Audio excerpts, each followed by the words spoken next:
One way that this could change is, since Republicans do have the majority, is if Mitch McConnell invoked the so-called nuclear option. Right now, there are no filibusters for any executive appointments, judicial or into the executive branch. But on legislation, the filibuster is still there.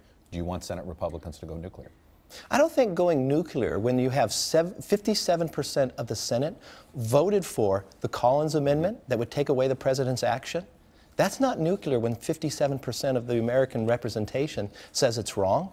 That's not in the Constitution. I think they should change the rule. Couldn't you guys have been more clever about this and written legislation You're giving us high expectations. Well, but written legislation that essentially, you had the lawsuit, you had the one decision in the federal court. We have a circuit court that's going to decide whether the president can start implementing, or does he have to wait until it's fully resolved.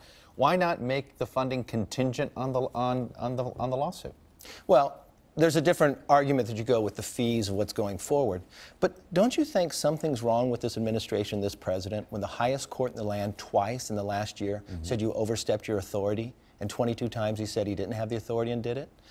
I think that's creating the problem. What are you more so than anything else. What's going to happen in 5 days?